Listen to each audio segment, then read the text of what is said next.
Tornar a sua produção de petiscos pode ser muito mais fácil do que você imagina, de uma forma eficiente. E eu quero falar hoje não só como, mas também as técnicas que nós utilizamos na Chef de Animale. Sejam bem-vindos! Vou fixar o tema da nossa aula de hoje para o pessoal entrar. Sejam todos bem-vindos!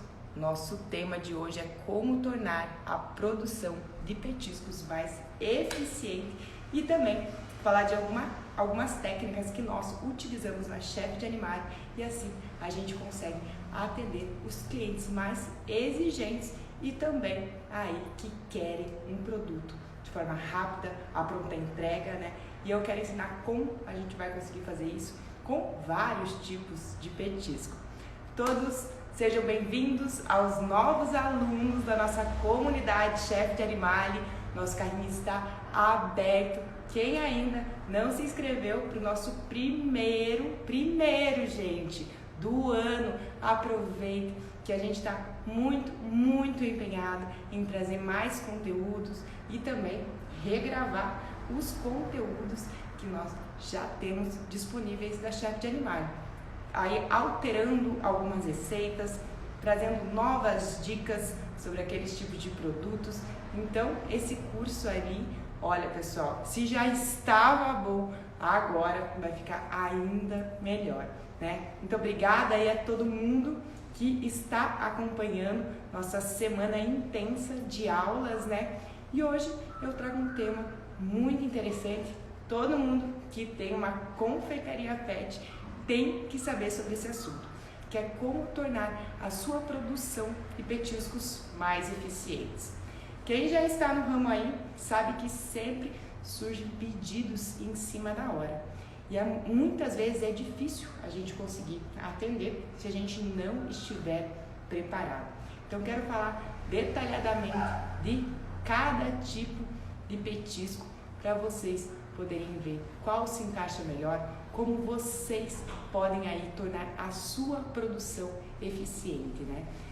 Cada empresa funciona de uma forma, então eu quero também contar a experiência da Chef de Animale, as técnicas que nós utilizamos para conseguir atender a tantos bolos de aniversários e petiscos pets. Vamos começar falando dos biscoitos, né? O biscoito é aí, que a gente pode falar que com certeza é um dos best-sellers de venda nos petiscos. Isso porque o biscoito, ele é um produto seco, né? O biscoito a gente já utiliza normalmente já de muito tempo como uma forma de recompensa. É um produto que a gente consegue ter sempre à mão, mas existem aí preferências pelos sabores de biscoito. A minha primeira dica aqui é falar que o biscoito você consegue um prazo de validade muito grande nele se você fizer aí seus testes de prateleira e também entender qual é a sua base de biscoito que você está trabalhando. Então, a minha primeira dica para você conseguir, né, ter um prazo de validade maior do biscoito, a gente vai falar aí um pouco de como reduzir essa umidade. Vou falando de qualquer biscoito agora, para todo mundo entender que o primeiro passo para você conseguir uma validade maior desse tipo de produto seco é retirando a umidade desse produto. Retirando a umidade, a gente vai ter menos riscos, né, desse produto ter aí algum tipo, seja ele de um mofo, né, ou de um fungo. Então, a gente precisa saber como retirar a umidade desse biscoito. E eu não estou falando nem apenas de um, eu estou falando de todos os biscoitos. É claro que influencia muito os produtos que você utiliza em cada massa, como por exemplo a utilização do ovo nos biscoitos. O ovo é um produto que vai acabar aí diminuindo o prazo de validade dos seus produtos. Mas o biscoito, para você conseguir reduzir a umidade dele, você precisa de cocção, certo? O calor a seco, que é o calor do forno, vai fazer com que esse biscoito consiga ficar com uma redução muito grande de umidade, até em torno de menos de 10%. É assim que a gente vai conseguir ter um prazo de validade maior. para ter garantia nos prazos de validade, a gente precisa fazer teste de prateleira, claro, é muito importante, né? O primeiro passo é você conhecer o produto que você está vendendo. A gente consegue aí a garantia da validade desse produto com análises laboratoriais ou então, né, para saber também a contaminação bacteriana desse produto, oxidação, mas enfim, falando aí como tornar eficiente. O que eu quero falar com tudo isso é que você precisa conhecer a base da massa dos seus biscoitos. Claro que você pode fazer diversos tipos de misturas de biscoitos, né? Eu tô falando aí mistura de um líquido diferente para cada biscoito, ou um óleo, ou então aí a nossa base de farinhas, né? Mas para você tornar eficiente e conseguir atender a sua demanda, é sempre interessante você ter uma base onde você consiga fazer qualquer sabor de biscoito. Como assim qualquer sabor de biscoito? Você conhecendo a sua base de biscoito, vamos lá. O que a gente precisa para fazer um biscoito? A gente precisa de uma umidade, certo? Um sabor, uma gordura e farinha, seja uma ou seja várias farinhas. Essa é a base para você fazer qualquer biscoito. Você tendo esses produtos base, né, aí dentro da sua confeitaria, vai ficar muito mais fácil de você atender o seu cliente. Se você trabalha com várias receitas, com vários tipos de farinha, com vários líquidos, nem sempre você vai ter esse produto à disposição. Então, aí falando do sabor, né? Mas sabor, cara, o que a gente está falando? Pode ser um sabor salgado, sabor doce à base de frutas, né? Ou, por exemplo, um biscoito com canela. Mas a gente consegue, com a mesma base, fazer todos esses biscoitos, seja salgado, seja doce, seja uma mistura aí de ingredientes para dar sabor, como por exemplo, fazer um biscoito de carne com alecrim. Você tendo esses produtos, vai ficar muito mais fácil você conseguir produzir, né, de forma rápida e prática. Outra dica, no caso aí das proteínas, o que você pode fazer é ter os caldos, né, dessas proteínas, de quais foram o sabor dos seus biscoitos, já congeladas. Se você tiver essa base de caldo e proteína, né, a gente já vai ter aí o líquido e o sabor.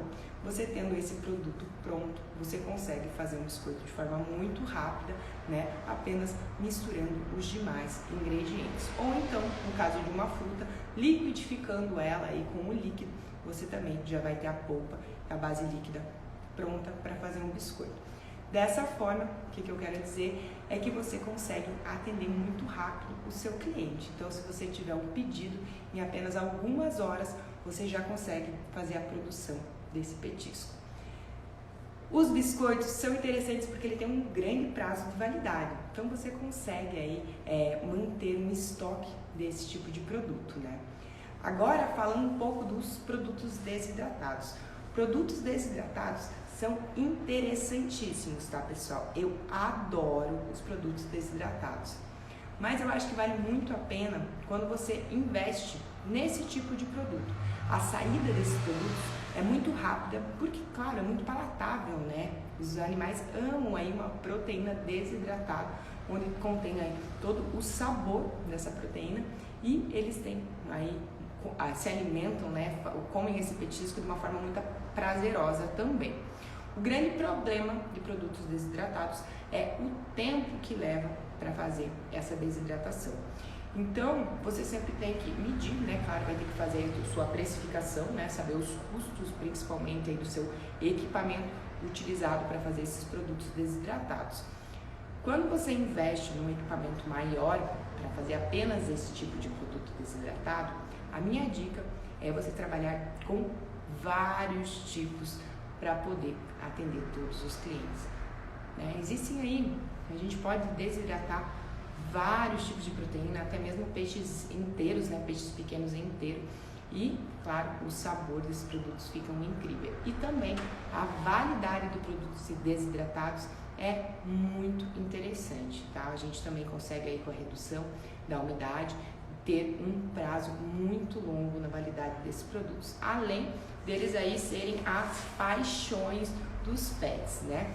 Então, minha dica aí, se você está pretendendo trabalhar com esse tipo de produto, é que você invista em um equipamento, tá?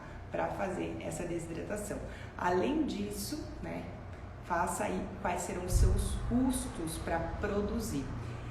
Alguns produtos, né, são muito grandes para desidratar. Quanto maior o produto, mais tempo vai levar. Então, muitas vezes, vale muito mais a pena você trabalhar com produtos pequenos e ter uma diversidade maior, onde você vai conseguir colocar um custo de venda também superior aí e vai também ter uma margem de lucro mais interessante, tá, pessoal? Então, os produtos desidratados são fantásticos, eu sou encantada por esses produtos e desejo muito ainda ter uma linha somente de produtos desidratados, tá? A gente aí hoje, a maior venda dos petiscos acaba sendo em biscoitos, por isso que eu incentivo muito todo mundo que tem uma confeitaria pet precisa ter os biscoitos, né? Então, analisem bem qual produto se encaixa melhor dentro da confeitaria pet que você está montando ou se você já está nesse ramo. Agora vamos falar um pouquinho de cupcakes e bolos de aniversário, falar das massas no geral, né?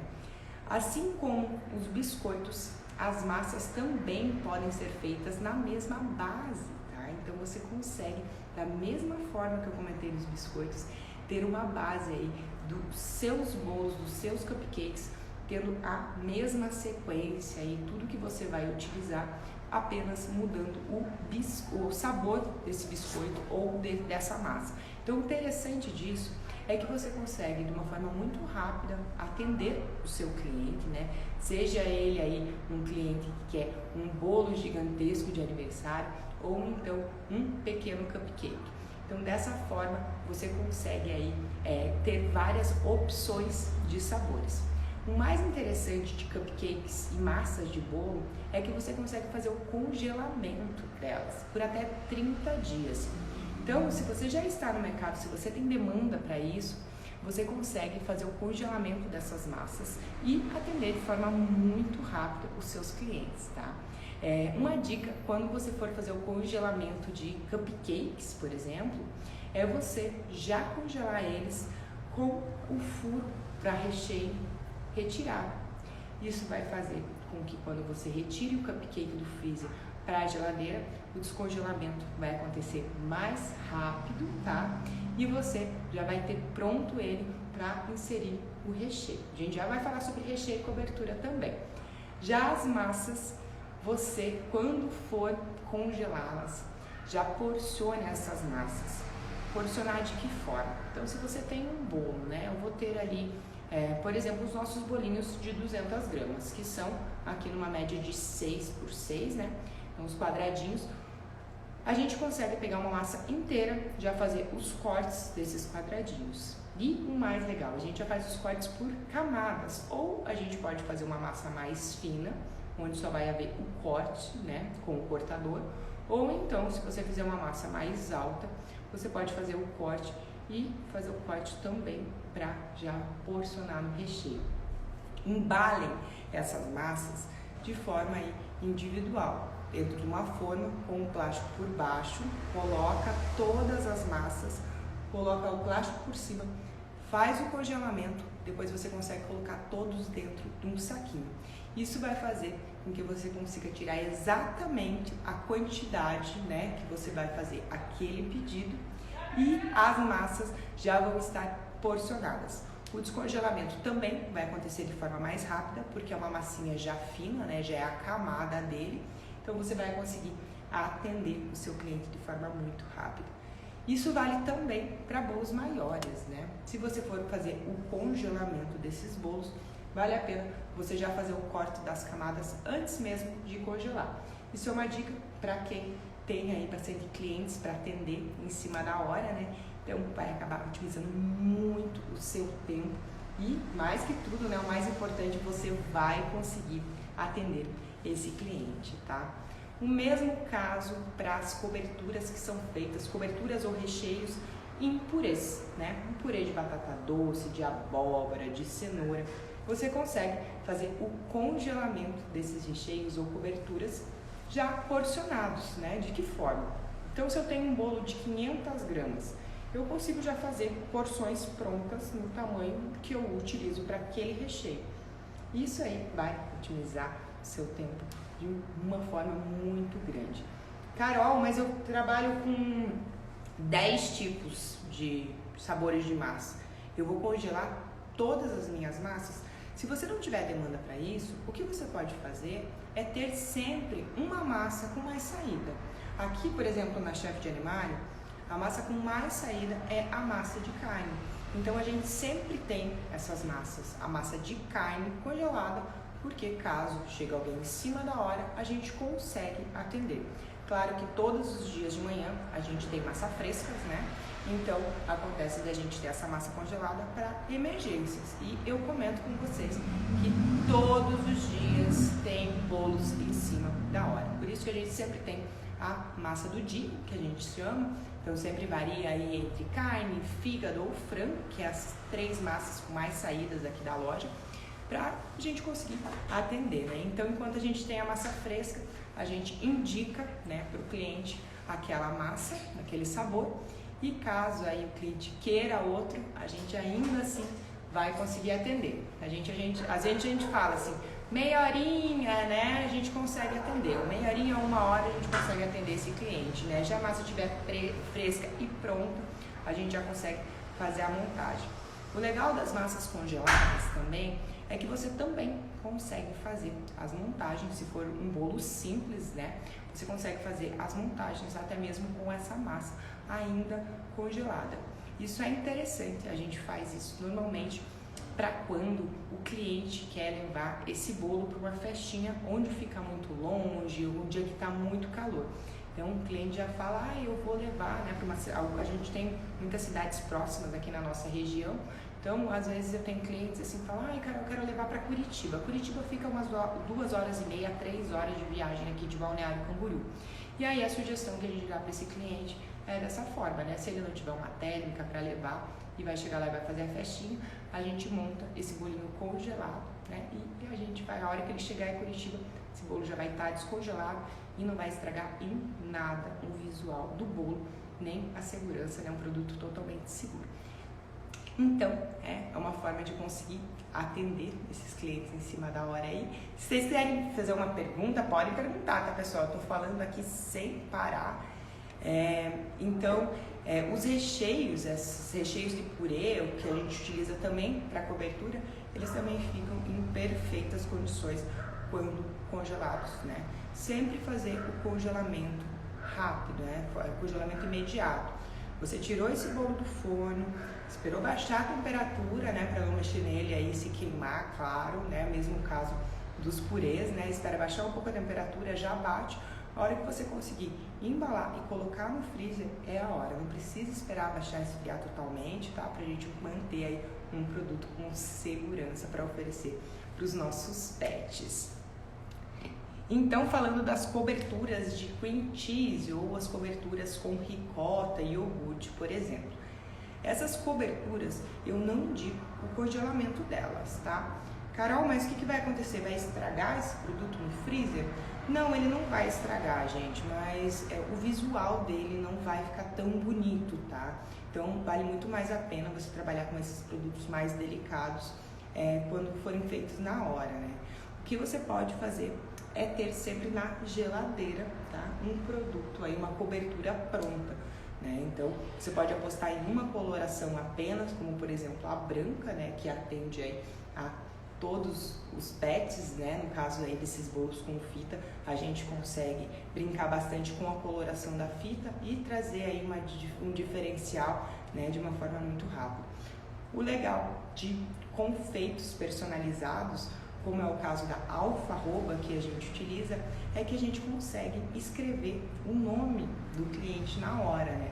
Diferente aí de impressoras 3D, por exemplo, ou então biscoitinhos com as letras, né? Biscoitos com as letrinhas dos nomes que a gente precisa aí fazer, né? De acordo com o nome do cliente. Claro que a gente consegue, né? Ter algumas letras prontas, por exemplo, como um parabéns, mas se você não tiver uma grande demanda, você vai ter uma grande perda também desse tipo de produto, né? Então a alfarroba para confeitar, ela além de ficar linda, né, é muito chamativa em cima do bolo, você ainda consegue fazer de uma forma aí que chame bastante atenção, né? Então as biscoitinhos também são muito bonitos em cima do bolo, tá, pessoal? Mas para você conseguir atender aí um cliente, né, você vai ter que ter um grande número de cada letrinhas e muitas vezes eles te pegam de surpresa, vai ficar faltando justamente uma ou uma acaba não saindo. Então por isso a minha dica da alfarroba, que você consegue atender qualquer cliente, né, escrevendo na hora ali para eles e aí de uma certa forma oferecendo de uma forma bem bonita o seu produto, né? Porque claro, o sabor conta muito, mas a gente também quer que essa apresentação desse produto fique impecável, né? A parte falando, qual a melhor farinha para fazer biscoitos? Somente farinha de arroz fica muito quebradiço? Olha, a farinha de arroz ela é ótima de trabalhar, tá? A gente faz muitos biscoitos somente com a farinha de arroz, muitos casos de restrição também. O que acontece do biscoito é que ele fica assim mais quebradiço. Então, no caso para bolos, né? Se você for fazer para bolos aí esses biscoitos com farinha de arroz, a minha indicação para você é fazer esses biscoitos um pouquinho mais grossos, tá? Principalmente se for para colocar nas laterais dos bolos. Bolinhos que tem o centro muito fininho acabam quebrando às vezes até mesmo com a pressão de você amarrando a fita, tá? Então, os biscoitos com farinha de arroz, além de ficar muito bonito, que você consegue inserir aí corantes naturais, né? Que eles embelezam muito esses biscoitos. O único cuidado que eu digo para você é para você cuidar também qual embalagem você vai oferecer. Se você quiser fazer a venda desse biscoito, você precisa aí tomar muito cuidado em qual embalagem você vai colocar ele. Se você coloca numa embalagem simples, um saquinho muito fino, por exemplo, qualquer batidinha vai quebrar muito esses biscoitos, tá? No caso de encomendas, assim, por exemplo, que a gente recebe aqui, esses biscoitos de farinha de arroz, normalmente o cliente já conhece bem o produto, alguns nem querem que vá um biscoito muito grande, né? Então a gente já faz ele de uma forma, embala no saquinho também que não tem tanto impacto, né? Um saquinho um pouco mais grossinho e que ele fica em pé para não acontecer. Mas o biscoito, mesmo se você fizer muito grossinho, o risco de quebrar vamos dizer assim, ele é 10 vezes mais que você fazer com uma farinha que dê mais elasticidade para essa massa, tá, pessoal? As coberturas, como eu estava comentando com vocês, as coberturas, elas são interessantes você deixar elas na geladeira, né? No caso do cream cheese, ele tem aí a validade de 7 dias depois de aberto dentro da geladeira. Então você já consegue fazer uma cobertura e manter dentro do saco de confeitar. Outra dica que eu quero dar, quando vocês colocarem, né, um produto dentro de um saco de confeitar, nunca coloque esse saco de confeitar direto na geladeira, tá? Na verdade, qualquer produto, né, que você vai armazenar na geladeira, ele deve ser embalado corretamente. E o cream cheese ou qualquer tipo de recheio ou cobertura, quando são colocados no saco de confeitar, ele, mesmo que você amarrando com elástico ou prendendo, né, no finalzinho do saco, ele vai sim entrar, vai acabar oxidando o teu produto, né, vai acabar secando ele. A mesma forma na ponta do bico. Ponta do bico, quando a gente vai tentar confeitar com esse saco de confeitar, aquela partezinha da ponta ela vai estar durinha. Você vai acabar perdendo produto, porque você vai ter que fazer um aperto no saco e muitas vezes até colocar a faquinha para retirar essa parte que fez secagem ali. Então, muito mais vale você embalar de uma forma correta. Qual é essa forma correta? Você pode colocar dentro de um pote, né? Pote tradicional aí, onde você, né, onde ele fecha bem hermeticamente fechado, que ele não vai acontecer isso. Ou então, o plástico filme, gente, santo plástico filme que inventaram, né? O plástico filme, ele serve aí para você embalar qualquer tipo de item dentro da geladeira, né? Não só da confeitaria, como esse tipo de produto aí que a gente precisa armazenar de forma rápida. o próprio plástico você consegue embalar a pontinha do bico e a parte de cima, tá?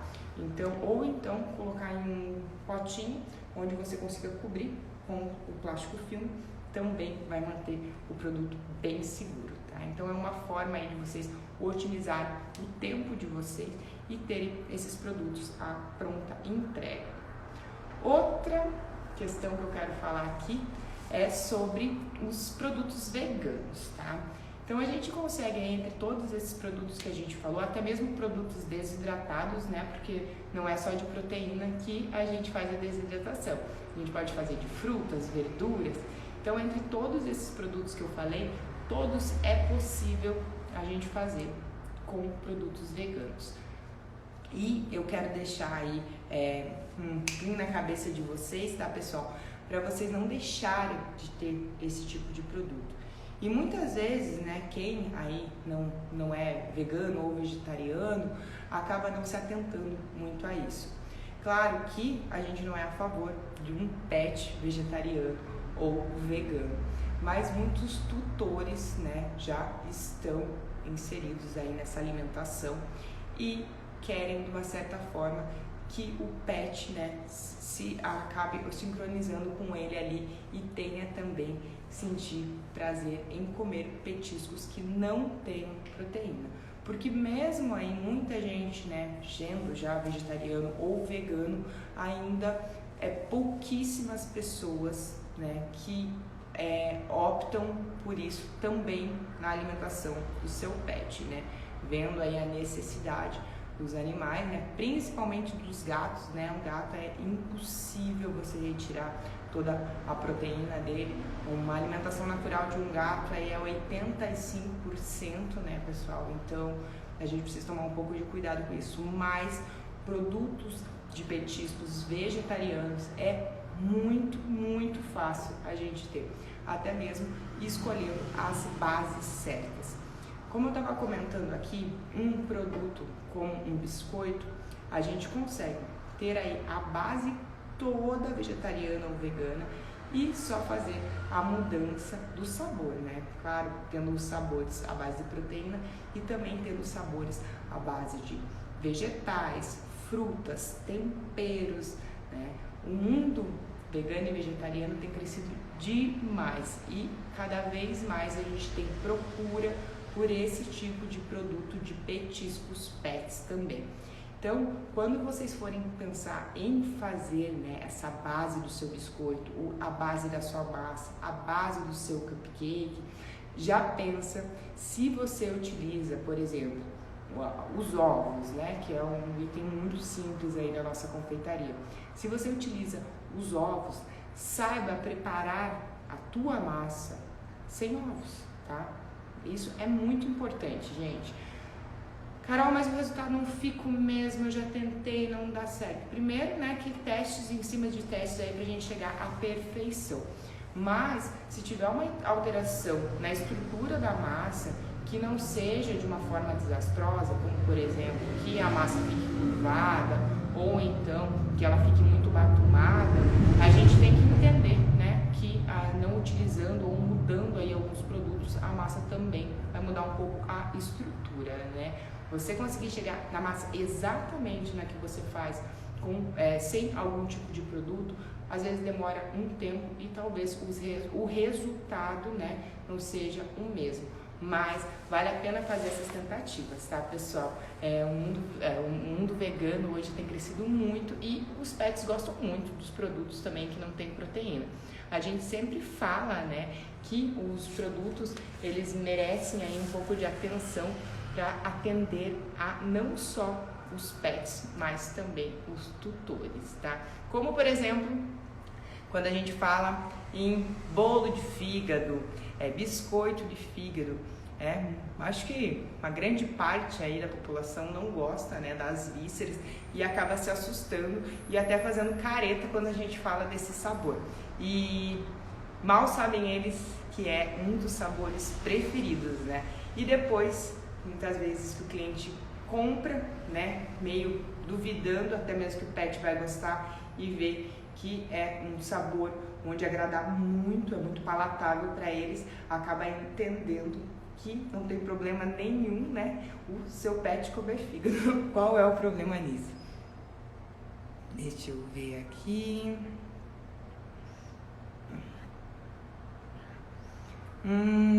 Dá para colorir a pasta americana com o líquido extraído da beterraba? Dá sim, pessoal.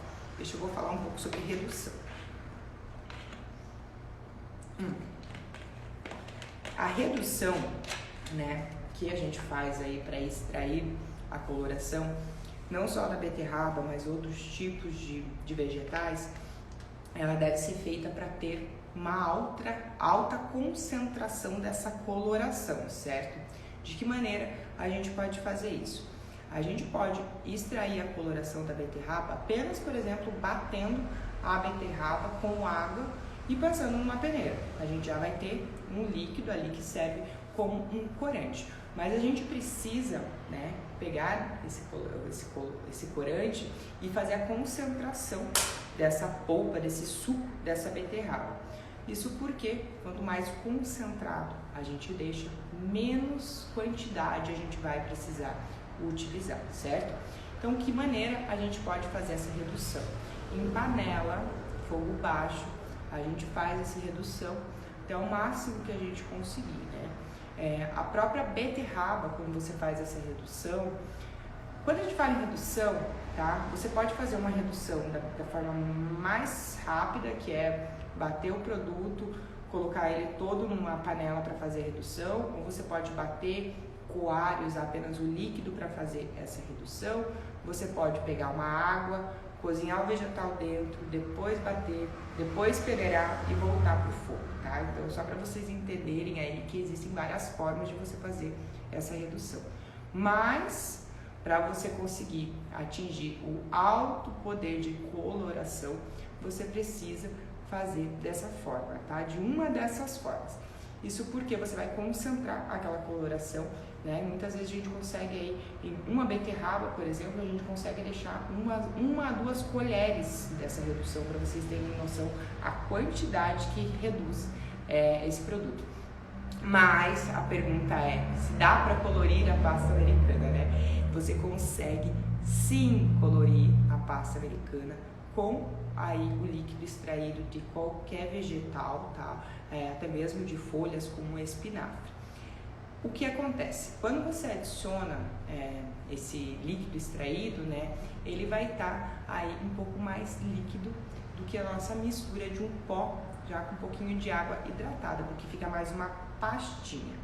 Quando você for fazer a mistura no processador, você vai precisar ficar de olho no ponto, porque às vezes é necessário adicionar um pouco mais da farinha de arroz, certo? Então, observe, é sempre interessante você fazer quando for fazer a pasta americana, tá, pessoal?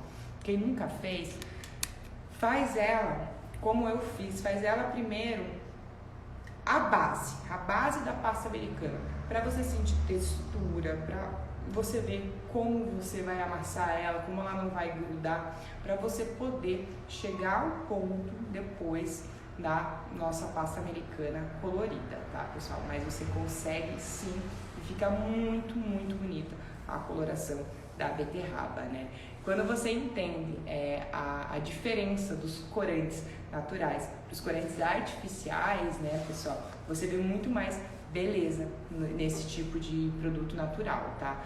Porque, claro, que a gente não vai conseguir um brilho artificial com um corante em gel, né, um corante líquido alimentício, né? Então, tenham isso em mente, mas é possível chegar a várias colorações, aí a gente consegue atingir o azul lindo, né? Falando aí de uma espirulina azul, ou então da espirulina verde, né? Também fica incrível nos produtos. A gente consegue fazer a mistura também desses corantes para ter outras tonalidades, né? Dependendo da quantidade de base que a gente utiliza, como o caso da pasta americana. Quanto mais pó ou extrato de beterraba a gente vai utilizar, mais vai ficar intensa essa coloração. Então, se você colocar um pouquinho, vai ficar um rosa, quase um rosa bebê, um rosa mais clarinho, e você vai aprendendo a trabalhar com os corantes naturais, né? Para quem não sabe, os corantes naturais sempre foram uma paixão minha. Foi inclusive o meu tema de conclusão de curso de gastronomia. Eu fiz a minha conclusão de curso com uma mestre, que é a Leila Costa. Ela é aí a pessoa mais incrível que eu conheço no mundo aí da parte sensorial dos alimentos, né? E ela é uma apaixonada também pelos corantes naturais. Me ajudou muito, aprendi muito, porque quando eu finalizei meu curso não tinha tanta referência sobre esse assunto, né? Mas eu fui bastante atrás, fiz aí uma base do espectro de cores, que foi com ele que a gente conseguiu montar na comunidade Chef de Animale para vocês, nossos alunos, esse espectro de cores para entender quantas tonalidades a gente consegue chegar com um mesmo produto, né? Além de hoje em dia ter esses pós que são incríveis, vários pós, várias colorações, cada vez mais coisa nova, né? Novas farinhas. Então, esse mundo aí é um mundo que a gente precisa estar sempre presente e entendendo os benefícios dos corantes naturais e os malefícios dos corantes artificiais, tá, pessoal? Então, falando aí um pouquinho sobre conservação também dos alimentos, quero falar um pouco, né? Eu recebi algumas perguntas a questão do antimofo, pessoal. Já ouviram falar no antimofo? Para conservar, né, esses produtos. Então, eu queria falar primeiro que muita gente vem me perguntar isso porque ele está lá na tabela, né, como que pode ser utilizado para pets. Só que o antimofo, ele é químico, tá? E ele pode ser usado como aditivo, tá, pessoal? Então, tome muito cuidado com esses termos que vocês veem. Quais os tipos de conservantes naturais que é possível eu encontrar e utilizar na confeitaria pet? Existem aí alguns extratos muito legais, gente, que um deles é o extrato de orégano e o outro é o extrato de alecrim. São conservantes naturais e que podem ser utilizados na confeitaria pet. Então é uma forma de você garantir uma validade maior dos seus produtos, né? E trazer aí também benefícios para os pets sem esses antimofo aí, pessoal. Não utilizem eles, tá? Como um produto na confeitaria pet, não indico. E outras opções são as vitaminas, né? Vitamina C, vitamina E, também são opções para vocês incrementarem aí dentro da dieta e ter um produto seguro para os pets. E aí, alguma pergunta? Quero voltar aqui, ver se eu não perdi nenhuma pergunta. Sejam bem-vindos, quem está entrando agora. Hoje a nossa aula é como tornar a produção de petiscos mais eficientes. E também estou dando aqui umas dicas, técnicas que a gente utiliza na Chef de Animale. Pessoal, curtiu Semana da Confeitaria para Cães e Gatos? Muita gente aí reproduzindo, né, a nossa pasta americana pet e também os produtos de toda essa semana aí, semana 100% gratuita, que foi aí algumas receitinhas, tivemos hambúrguer, tivemos cupcake, bolo de número, né? Então o pessoal tem aproveitado bastante esse conteúdo e já tem muitos alunos novos que estão dentro da comunidade, entendendo tudo que a gente fala, quanto conteúdo a gente tem disponível na nossa primeira turma do ano. Eu estou muito feliz em começar o ano assim, gravações todos os dias para vocês aí, cada vez mais deixando os nossos conteúdos mais completos e também de uma forma mais didática, tá, pessoal? Como usar esses conservantes naturais? Pessoal, cada um desses conservantes que eu comentei, eles têm aí a sua utilização em quantidade, né, de massa, de peso, mas isso vem descrito nas embalagens e também o seu fornecedor pode te indicar, né? Já vi extratos, por exemplo, que a proporção de cada um é diferente. Então, dentro das embalagens aí você vai encontrar essas informações, tá? Então cada um aí tem uma quantidade para você oferecer para o seu pet. E amanhã cedo tem, sabe o que? Dadinho de tapioca, isso mesmo. Vou fazer ao vivo amanhã, 8h30 da manhã, dadinho de tapioca e claro que eu vou acrescentar uma proteína e também quero dar várias dicas para vocês criarem um sabor diferenciado aí para os seus pets ou então para os seus clientes. Quem vai estar comigo amanhã, 8h30 da manhã, não percam que, olha, a aula de amanhã não fica gravada, tá? Essa aula aqui sim, mas a de amanhã não vai ficar gravada não. Então quem quiser aproveitar esse conteúdo e me ver fazendo aí um dadinho de tapioca, ó, já vou dar uma dica aqui que eu não me aguento, né? Esse dadinho de tapioca só leva 3 ingredientes. E se você gostar de tapioca, com certeza você vai conseguir já fazer amanhã mesmo aí na sua casa. Muito obrigada pela companhia. Amanhã, 8h30, eu tô aqui de novo. Quem ainda não se inscreveu para entrar na comunidade Chefe de Animale, aproveite essa oportunidade, porque a próxima turma não tem data, até porque a gente está regravando tudo e a gente ainda não tem nem prazo para terminar, tá? São mais de 200 videoaulas gravadas, além de 22 apostilas de apoios, tá, pessoal? E ainda um e-book com 10 receitas que eu separei. Eu que separei, pessoal. Então, ó, tudo que você precisa para começar tá aí nas suas mãos, tá? Aproveite e amanhã eu tô aqui bem cedinho com vocês, já venho cedo para preparar essa receita e também todas as dicas que eu não quero deixar de falar para vocês. Muito obrigada, uma boa noite e até amanhã às 8h30. Tchau, tchau!